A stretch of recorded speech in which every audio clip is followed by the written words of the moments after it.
if you have the opportunity na mag-aral, i-grab mo yan, huwag mong sayang.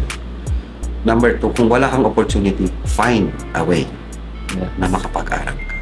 Kasi, yun ang magiging basis mo. Yan ang stepping stone mo.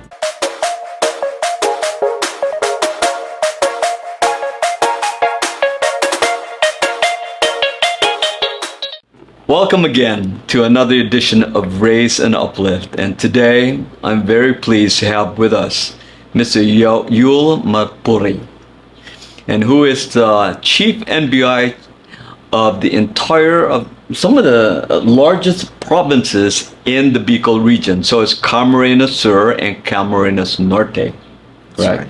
And today he's going to be talking about what are his secrets to success and what led him to become the chief of the NBI. So, thank you once again for being on our show. Thank you very much, Yul. Earlier, you were saying that your father named you Yul, correct? Because because you reminded him of Yul Brynner. That's right. So, you're as a chief of the NBI of the two of the largest provinces here in the Bicol region. That must have been an interesting story how you rose to the top, correct? What could you tell us give us a little bit background about how you were able to rise to your level? Well, I started with the NBI in the year 2000. I was just 26 years old then. Maybe one thing that helped me a lot is I enjoy my work. So I love my work. Whatever task they gave me, I would study it, learn from it. You want to excel in everything you do. It may be, I don't like shortcuts, especially when it comes to our job. It would be unfair if you will do shortcuts on your investigation. Or maybe, I'm not expecting to be promoted. I'm not expecting, I just want to improve myself, do my job right. Maybe my bosses noticed that on me. That's why they gave me the opportunity also to rise. To rise. To rise.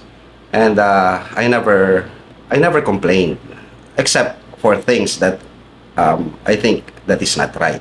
When given an assignment, I always do my best to work it out, because in that way you also establish connections. You meet people, you connect with them. Maybe that's one of my investments in life, is to have friends, not money but friends, because you learn from them also. And are these friends friends in higher places? There are friends in higher places. There are friends in, shall we say, lower places. You always learn from those people. I never consider myself, actually I'm not considering myself as successful. I'm still continue learning. Learning from experiences of others, getting the positive side of things on what happened to them. Right. So that, especially on things that happen to you, so that it would not be repeated anymore. So it would help you. Makikita mo din kasi sa iba na ito yung nangyari sa kanya. Then what happened? Bakit ganun ang nangyari? Oo. 'Di ba? So you pick the positive side, left out the negative sides. In whatever endeavors that you do, parang ganun ang nagiging panuntunan ko ba? Oo. You always learn. Kasi when you stop learning, You stop growing. you stop growing. I am not that successful as other people would say I am. Kasi if you think you are successful, hihinto ka na eh. But I do it in a way na ini-enjoy ko din ng trabaho ko. Kasi I've served different bosses. During the time that I was assigned here in Naga, this was before a regional office. 2006, regional directors were the ones who stay here. They are our bosses here. 2006, I was given the chance to be an executive officer by one of our regional directors. And I do my work. Ano yung dapat kong gawin, gagawin ko yon. Whatever task they gave me, ginagawa ko yun. And luckily, yung mga bosses na naupo dito, sila ngayon yung mga nakaupo na ngayon as director and deputy directors. And because of that, they helped me up. Oh, Yul, ikaw na maupo dyan. Kaya mo yan. We believe it. Yun yung at first, I was hesitant. Sabi ko, it's a very big responsibility. Pero sabi nga nila, you can do that. Andito kami. Diba? So, isa pa yon, I never hesitate to ask questions. Kumbaga, hindi ako nahihiya na sabihin na hindi ako marunong.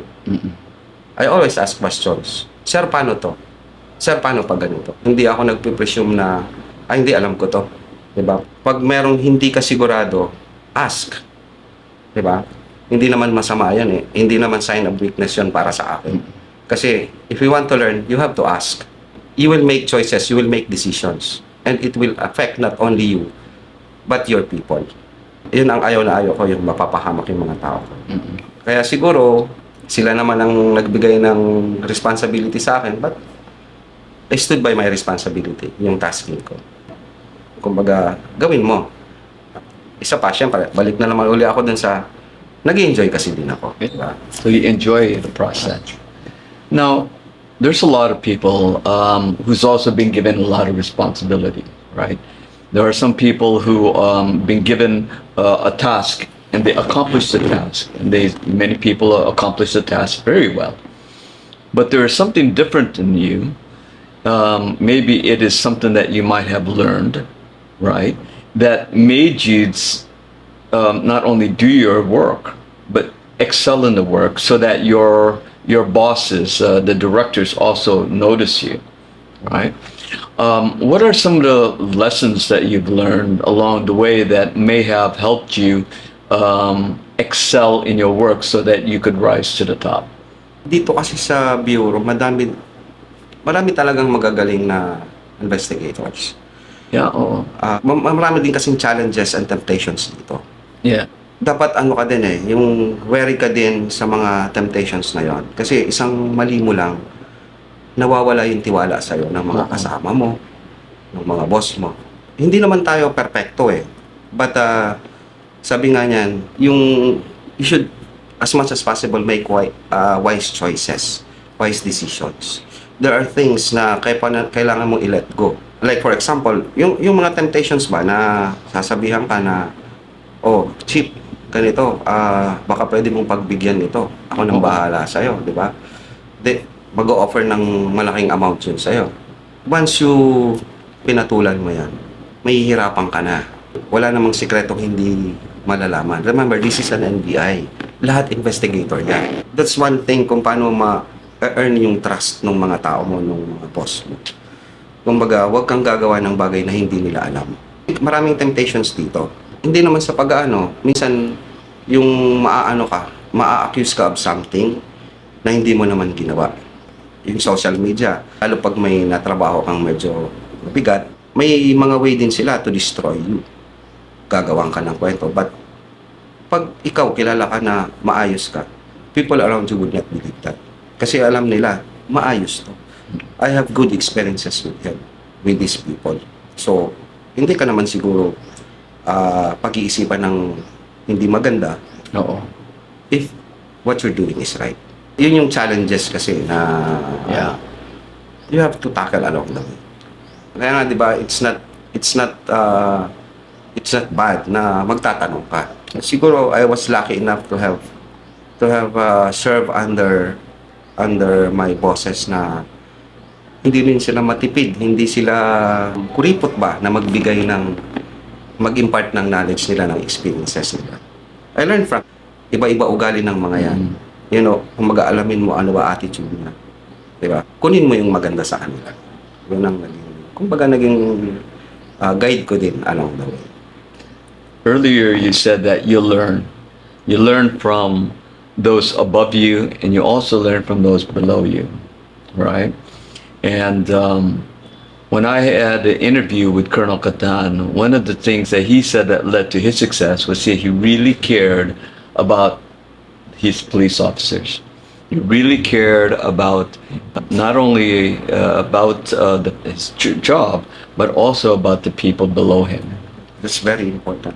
And from you to be able to learn from also the people below you, that means that you also care about them, that you respect them, right?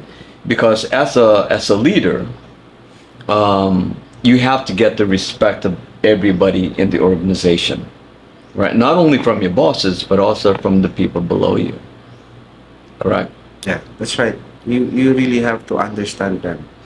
I was like them before. That's Yeah. why I understand how they feel, how this thing work. So, ano ba, may i-assign ka sa kanilang isang trabaho. It's from a far place. They have to go there. And I've experienced that. So in order for you to help them, you should provide them with what they need so that it would help ease the burden of what they're going to do. And there are times na I have to go with them. Mm-hmm. Even it's dangerous, it's far. You have to show them that you are fully supporting them. There are bosses, there are chiefs who would not go with these people during the operation. Although there are reasons why you should not, but also there are reasons why you should. Especially if you want your people to have high moral during the operation, you want to encourage them, you should go, depending on the circumstances. And I think you should also understand how they feel, their health, their age, their attitude.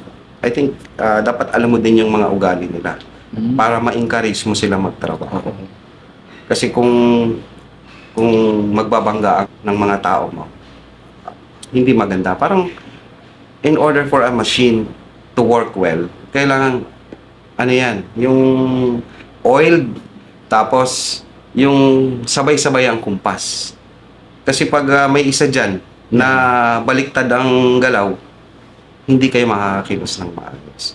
Yun din yung challenge sa'yo sa akin, challenge bilang isang hepe. You have to have, yung patience mo ba, dapat napakahaba sa mga tao mo. Kailangan kausapin mo yan, even mga personal ng bagay. Minsan naisipin mo, hindi na naman trabaho ito pero personal na ito eh. But pagpapasok yan sa opisina at may problemang dala-dala yan, hindi makakapagtrabaho ng maayos yun. So parang parte pa rin ng trabaho mo kung kahit paano ma-ease yung burden niya, yung personal problem niya. But there are times na maging tough ka rin. Minsan alam mo din naman na nagmamalingger na, di ba? Dapat alam mo din yon. Kumbaga, pero malalaman mo yun pag kilala mo yung mga tao. Kasi bawat naman isa sa atin, may motivation tayo eh. Iba-iba ang motivation natin. Yun yung babasahin mo din sa mga tao mo. Ano ba ang motivation nito? Alamin mo yon. In that way, mai-encourage mo silang magtrabaho. Kasi yun ang sinasabi ko sa kanila. Pag maganda ang takbo ng opisina, magaan ang trabaho natin. Kasi everyone is helping out. And I also encourage them to grow. Pag may vacant position, ang first thing na nire-recommend ko yung mga tao ko. And I encourage them to study. Kasi in order further study. Kasi there are people I observe, yung mga inamputan ko rito. They started with the bureau as admin aid 1. They retired as admin aid 1. Yes, that's very true. Yeah. That's why I'm encouraging them. Since there are young people here who are already employed, I encourage them to study further, because these are the requirements for a higher position. You should be qualified in order for them to be qualified. Hardworking, pero ang problema hindi ka qualified. Because is there a point where they just decide to stop working or learning? Because sometimes as soon as you graduate from school, all your learning stops. You don't want to learn anymore, right? You settle into a job, you settle into a life, and all the learning stops. But, you know, as they say, a tree that stops growing is a tree that starts dying, right? And that's the same thing with people when it comes down to learning. You gotta constantly keep learning. Maybe they just need encouragement. Yeah. Uh, I think they also want to learn, but then they don't have the time, they don't have the energy, Yeah. because there are a lot of maybe they have problems of their own At home. which at home, personally, that discourage them from learning further. But when I was employed in the bureau, I was third year Yeah. law school student. I was a regular third year law school student, and that was in the year 2000. Just a year of study, then I should have graduated in law school. But because I was employed, I did stop. But after 5 years, I enrolled again with the UNC, just to continue. And you know, I was able to graduate law school in the year, I think 2020. That was the pandemic year, 2021. That's just recently. Yeah, just for the fourth year subjects. Yeah. So it took me how long? 20 years? But You never stopped. tinapos ko pa rin. Oo. Sabi ko, tapusin ko ito kahit paano. Ang tagal, pero kumbaga yun yung time eh. Kasi minsan nafe-feel mo na sobrang pressure ng trabaho, hindi ka makapasok, so hindi ka muna mag-enroll. How we learn to divide our time. I learned that from my experiences na kailangan nagdi-divide ka talaga ng time mo. Kasi pag hindi, medyo mahihirapan ka. Ang hirap mong sabihin sa sarili yun kasi binabiolate mo din yun eh, di ba? Yo. Kaya, kumbaga, it's always a learning process, di ba? Kumbaga, everyday you learn, ano bang gagawin ko? Kaya nahihirapan tayo kasi hindi natin mahati yung time natin. Oo. Pag nag-enjoy na tayo sa isang bagay, nakakalimutan na natin yung iba. Sometimes it's not what you learn, but it's how you implement, diba? Everybody's always learning day by day, something new. The problem is that they don't implement, Yeah. right? They learn, but they don't implement. But you're different. You learn, and yet you're able to absorb it, what you learn, and then you implement back, right? Pero not necessarily din kaagad eh. Yeah. Hindi naman ganun ka-bilis na you learn then you implement. Minsan, it takes you some time na para magawa yung isang bagay na matagal mo nang ginagawa. But pag nadidivide mo din talaga ang time mo, you can accomplish things. Yun ang isang nakikita ko. Kasi sabi ko nga, if I should have given some time dun sa studies ko, it would not take me another 20 years para matapos yung law school. Ano ang positive side nung bagay na yon? Natapos ko.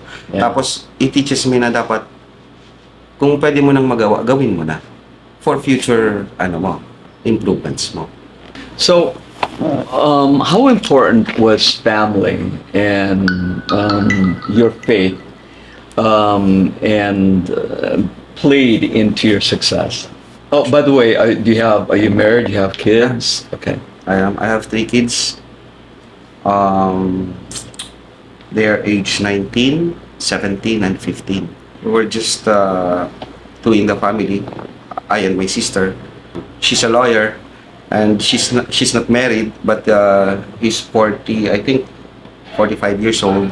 Actually, when it comes to success, it is, if I should say, success. But family, faith are very important factors, because these are the people, and your faith in God would always be your guide in whatever decisions that you are to make. Kasi ultimately, why we are working, why we are trying to be successful, because of our family. Once nagsuffer tayo, ang ultimately magsasuffer yung family natin. I always take into consideration safety and yung success, yung situation ng family ko. And syempre, guided ka lagi ng faith mo. Sabi nga yan, mahaba ang kamay ng batas. Aabutin ka talaga. So, yung iba gumagawa ng ganyang mga bagay because of greed siguro or siguro dahil gusto nila madali ang pera. Hindi nila naisip na once they suffer, people behind their back, yun yung pamilya mo eh. Walang ibang backstop is yung pamilya natin. Thick and thin yan talaga ang tutulong sa atin. May sakit ka, nagka-problema ka, always them. Siguro sa edad natin, yung experiences natin, iiwan ka ng mga kaibigan mo. But the last persons, yung last stand mo is yung family. So you have to take care of them. Siguro, yun yung motivation ko din sa success ng, kung sabihin natin successful ako, pero I'm not saying, kasi yun yung motivation ko to strive. Yeah. Sila. Siyempre, always guided ka naman ng what is right and wrong. And para sa akin, magiging guided ka pag naniniwala ka. Number one. Yeah. Yeah. I have noticed that too, that in almost every person who I have on my podcast, they've always said that their guide has always been family and number one, God.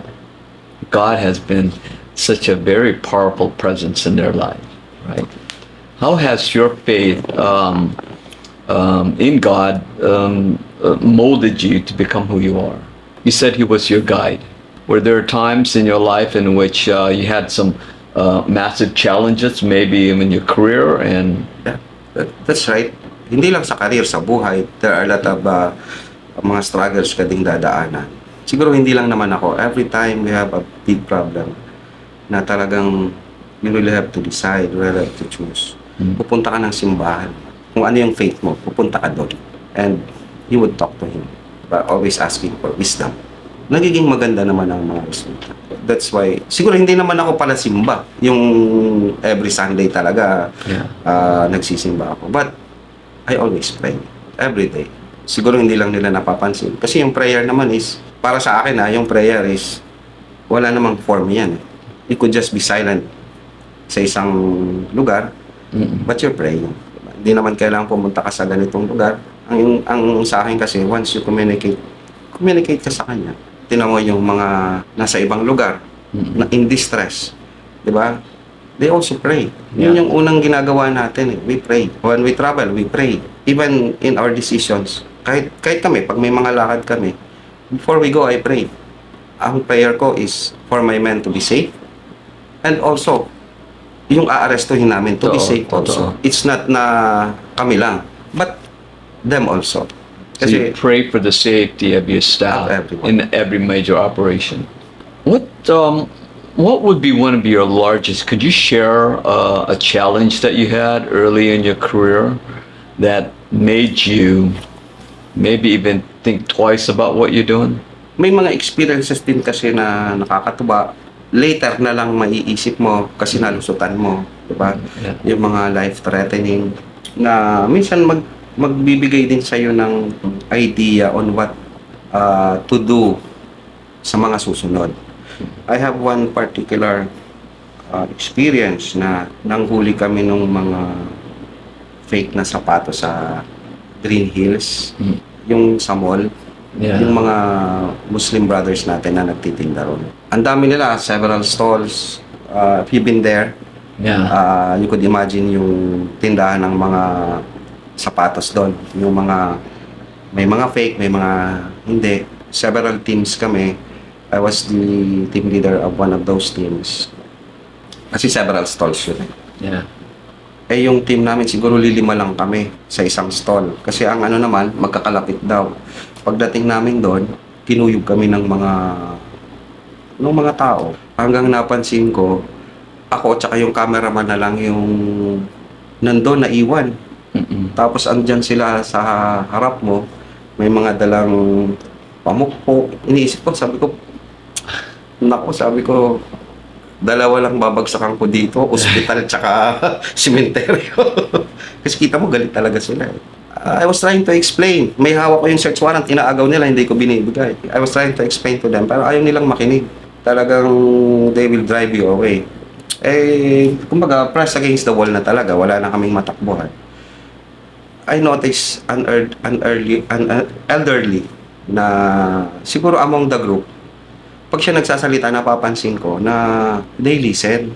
So, ang ginawa ko out of desperation. Kasi, makikita mo, kumbaga, may magsimula lang pumalo sa'yo, it would be a melee. Yeah. Kukuyugin ka na. Ginawa ko, binulot ko yung baril ko. Prines ko doon sa ano ng matanda. Sabi ko sa kanya, if pag ako yung kasama ko nasaktan, sabi ko, hindi sasabay tayong dalawa, sabi ko sa kanya. So inawat niya. Sabi niya, nakinig naman sa kanya. Sabi niya, usap tayo. Sabi ko, yun naman ang hinihingi ko, mag-usap tayo. So nag-usap kami dalawa. Pinaliwanag niya sa akin na ganito, ganyan. Pag kinuha niya yan, mawawalan kami ng negosyo, ganito, ganyan. So pinaliwanag ko sa kanya, ang kukunin lang namin itong particular brand. Kasi ito lang naman yung reklamo. Hindi ko kukunin lahat yung mga binibenta mong sapatos kasi hindi naman yan kasama dito sa inuutos sa akin. So sabi niya, medyo nag-lighten up siya. Diba? So nag-lighten up siya, sabi niya. Eto pa, sabi ko sa kanya, kung meron kang mga lumang hindi na naibebenta na ganitong brand, yun na lang bigay mo sa akin. Just to pacify the situation. Diba? Sabi ko, win-win solution tayo. Hindi ko naman kukunin lahat yan. Kasi yung experiences daw nila, kinukuha lahat. Sabi ko, merong, ang search warrant po, may particular things to be seized lang na ino-order dyan. Yun lang. Nung naiintindihan niya, actually, tinulungan niya pa ako na magbuhat ng mga ebidensya. What did I learn from that? Yeah. Di ba? Yeah. Kumbaga, lahat naman yan nadadala sa magandang usapan. You just have to explain. Minsan kasi, kaya nagkakaroon ng hindi pagkakaintindihan because hindi informed yung isa. Pero once na-inform naman at maintindihan niya naman, magiging maayos yung trabaho. You know, I'm starting to notice that it is communication is what led you to your success, right? Maybe, Because maybe. you could that situation could have resorted in violence, but instead of it being violence, the answer was communication, right? That's right. And I could almost see how that propelled you to become who you are. So, level of your superior communication skills is what led you to become successful too. Maybe you should also maybe, sa tingin ko lang kasi dapat naiintindihan mo din yung kausap mo. Yeah. Yung situation niya, so that you could communicate with him. Pero may mga tao din naman kasing sarado isip eh. Yeah. There are people like that. Wala tayong magagawa. Ito yung paraan para ma-implement ko yung trabaho ko. Pag naiintindihan mo yung kabila, and you could fully explain to him. Kasi yung mga hinuhuli, natatakot yan. Laging natatakot yan. Makukulong ako, masasaktan ako. I don't know what will happen to me. One time, may hinuli ako na may isang kaso, may warrant siya. Sa isang nagtatrabaho siya sa isang construction. So, pinuntahan ko, usap kaming dalawa. Binubulungan ko siya, sabi ko, oh, ikaw pala si ganito, sabi ko ganun. Tinitingnan ko naman yung situation, but yung mga kasama ko, they are around, sabi ko, para huwag tayong gumawa ng commotion, ako lang malalapit. Pag magkaroon ng hindi magandang sitwasyon, that's the time na kayo. Kasi nakikita ko, ang dami-daming mga katrabaho. Siyempre, may mga dalang martilyo, lagare, they're working. So, sabi ko sa kanya, parang nagbulong lang ako sa kanya na, eto na, may warrant ka, medyo harapin mo lang ito. Huwag kang tatakbo, huwag kang gagawa ng hindi maganda kasi mapapahiya ka. Siyempre, ayaw niya namang mapahiya. Sabi niya, sir, magpaalam lang ako sa boss ko. Sabi ko, hindi na, sabi ko sa kanya. Sabihin mo lang na, na kakain ka lang, Kasi magtatanong yan, bakit? Later na lang, hindi ka mapapahiya dito sa mga kasama mo. Total ka ako, available naman ito. We will help you post-bail kung kailangan mo. Parang wala lang, sumama lang siya. Tapos sabi nga ng mga kasama ko, sabi niya, paano mo? Sabi ko, naniwala eh. Pero pag sinabi mo, gawin mo. Kasi yan naman, lalo yung mga kaso hindi naman masyadong mabigat. Later on naman kasi, once you help those people, pagdating nila dito, nakikita nila, tinutulungan mo. Na ine-explain mo sa kanila yung sitwasyon nila para hindi sila manervyos. Later on, you develop them as assets also. Okay yun, si sir, tinulungan ako niyan. Pag nag-meet mo yan minsan, ay sir, naalala mo ba ako yung hinuli mo noon? I meet people like that. Kasi, yun, may kakilala ka na doon. Tulungan mo nga ako dito. May gusto akong malaman dito. Sabi niya, sige sir, tulungan kita. Yun yung sinasabi ko na you invest on people. Siyempre, nagkamali yan. Minsan makikita mo rin naman kung bakit sila nagkamali. Yan, sabi mo nga, minsan misguided. Pero tayo habang nabubuhay, always there is a room for improvement. Yun ang lagi kong sinasabi sa sarili ko. I like that. Kailangan i-improve lang natin yung sarili natin. I like that. Very nice. Now, as you have reached the NBI chief of both of these large provinces, where do you see yourself in about 5 years? Actually, I want to retire in 5 years' time. You want to retire already? Ah. Hindi, kasi I have other plans also. I noticed din kasi na people in the government service are retiring at the age of 65. But you're still so young. Just 49. Pero mapapansin mo dun sa mga, lalo yung mga former co-employees ko rito, parang nagkakaroon na sila ng burnout sa trabaho. Tapos sakitin na din at the age of 58, 59. Oo. Nagiging sakitan na, hindi na sila makapag-perform ng maayos. Yeah. So, ako naman, as much as possible, kung 55 sana, kung pwede na. Para naman, I could do also the things na gusto kong gawin. Gusto kong mag-farm, gusto kong mag-ganito. Ma-enjoy mo din naman yung Ng buhay. mo.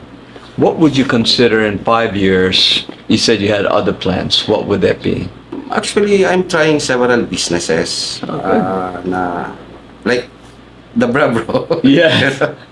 Uh, Which is, by the way, how I met him at a restaurant that he's a part owner or investor. Yeah, part owner investor of a restaurant, Breville. By the way, they have great food. that's why, yun siguro yung tinitingnan ko kasi, yung siguro sa age kasi na 55, at least, parang I can still do a lot of things. Sure. Pag nasa service ka pa, medyo syempre limited din naman yung yung magagawa mo kasi priority mo yung trabaho mo. Yeah. Pero once kumbaga you're free to do what you like, may enjoy mo pa. Kumbaga marami ka pang magagawa. I have plans pero hindi konkreto 'yan. Ako naman, I also want to, hindi naman sa lahat naman is dreaming to be a director, di ba? Pero maging assistant regional director ka, actually kung may goal ako right now, is a step higher sa rank ko. I'm a head agent now, ang susunod niyan is ARD. Yun din naman ang goal ko kasi, syempre, once you retire, yun din naman ang magiging basis ng pensions mo. Yeah. It would help you. Kumbaga, one step at a time lang tayo. Mahirap kasi yung nagmamadali eh. Pag nadadapa, medyo masakit eh. Yes, very true. Dahan-dahan lang. It will come to you. Pag sabi nga niyan, be patient. Trabaho ka lang. Enjoy that. Darating yan sa'yo. That's what happened to me. Hindi naman ako nagmadali eh. Hindi ko sinasabi na ayoko. Pero hindi ko rin naman hiningi na, uy, ilagay mo ako dyan. Oo. Di ba? Kasi mas maganda hindi mo hiningi eh.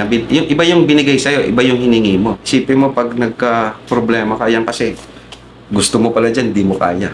Pwede kang pagsabihan at may mga napagsabihan ng ano. Pero yung hindi mo hiningi, nilagay ka dyan, iba yung trust. Kasi nilagay ka nga eh. But that's two different things. Kaya ako, antay lang ako. Kung bibigyan mo ko ng opportunity, then I'll grab the opportunity and I will do my best para hindi kita ipahiya. Mahirap din kasi, mahirap mag-recommend di ba? Oo. Mahirap mag-recommend kasi pag pumalpak yan, ikaw din sa iyo din mabagsak yan. Yeah. Na-recommend mo yan di ba?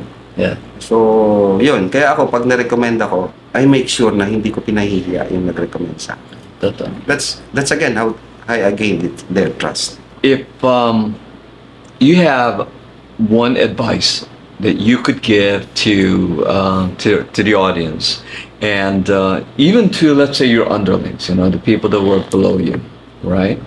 You've already said to learn, right? What other major advice that you have that could help people achieve success in their lives? Actually, siguro what I can say is yung trabaho lang ba, yung just work, just do your job. If I would share kung ano yung nakatulong sa akin. The very first thing is i-educate mo yung sarili mo. Hindi naman sa pag-aaral siguro. Hindi naman ako nandito kung hindi ako nakapagtapos ng pag-aaral. Hindi rin naman kami may kayang pamilya. My father is a teacher, my mother is maliit na negosyante. Wala kaming pag-aari. Sabi nga ng tatay ko, edukasyon lang ang ipapamana ko sa inyo. And naging masyadong mahigpit sila doon. And later on, naintindihan ko yun. Kasi wala naman siguro kami ngayon kung hindi kami nakapag-aral. So isa yon. If you have the opportunity na mag-aral, i-grab mo yan, huwag mo sayang. Number 2, kung wala kang opportunity, find a way na makapag-aral ka. Kasi yun ang magiging basis mo. Yun ang stepping stone mo. Kasi ngayon, maghahanap ka ng trabaho. Diba? Anong hinahanap nila? Yung may pinag-aralan. Diba? It would be the basis of kung ano yung marireceive mo. Kaya nga, even doon sa mga employed na yun ang sinasabi ko din sa kanila, never stop learning. Pangalawa, yung sabi ko na just enjoy mo yung trabaho mo. Huwag kang magmadali, be patient, and don't be afraid to take risk. So long as you calculate that risk.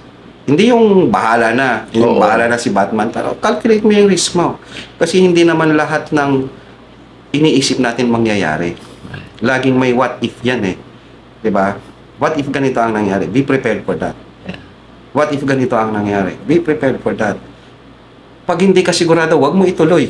May instincts kasi tayo eh. It helps me. Pag ang instinct ko medyo hindi maganda ito. Pwede ka namang wag tumuloy. Hindi naman kahinaan yan. Diba? Hinatakot sila. No. Tinitingnan mo lang kung ano yung magiging situation. Pwede mong balikan yan eh. Sabi nga ng mga matatanda sa amin, nakita mo, 10 sila, 3 kayo, pero mga NBI kayo. Anong gagawin mo?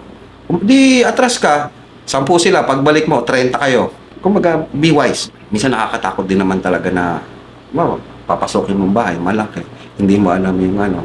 Diba? Pero kung hindi tayo magte-take ng risk, walang mangyayari. So long as dapat pinag-aaralan mo para alam mo yung risk na pinapasok mo. Ako kasi, sa totoo lang sir, medyo, pag may na-achieve ako na something, hindi ko tinitreat yun na personal achievement ko. Achievement ng grupo yun kasi it's an effort eh. Nagkataon lang siguro na I'm their chief, pero I give credits sa mga tao. Ay, congratulations, chief, yung trabaho. Ay, ang team leader niyan si ganito. They should be recognized kasi sila talaga nag-effort. Mahirap yung magagrab ka ng credit na hindi naman totally sa'yo. Kasi hindi ka mag-grow doon. Diba? Magiging ano ka na lang, yung pag nakita mo, ay, sama ako dito. Sama-sama ka na lang. Ikaw mismo gumawa ng trabaho. It will help you. Diyan ka magsasucceed kasi ikaw yung gumawa eh. Diba? Huwag yung sama-sama ka lang. Sama lang ako dito, sama lang ako doon. Yun, never stop learning. Tapos, maging motivated ka lang na kung gusto mong marating yung gusto mo, enjoy mo lang yung ginagawa mo. Enjoy the process. Enjoy the process. Yeah. Tapos, actually, ang pinakamahirap sa lahat, even sa akin, yung tinatawag na disiplina eh. Pero that is something very important. Minsan you have to discipline yourself din talaga. Kapag moderation sa lahat, kasi mahirap pag nag-enjoy ka na sa isang bagay at nawala na sa isip mo yun. Later on, you will find yourself na may problema ka na. Well, I want to thank you for such amazing words of inspiration, motivation, and lessons in life. You have become the chief of through your discipline, right? And I love the fact that you have to take risks. And I hope our listeners and our viewers take that into consideration when they're trying to reach for their level of personal best and success in life too. So I want to thank you, Mr. Marupi, for being on our show today. Thank you. And for sharing us the secrets of your success. Thank you. Thank you also.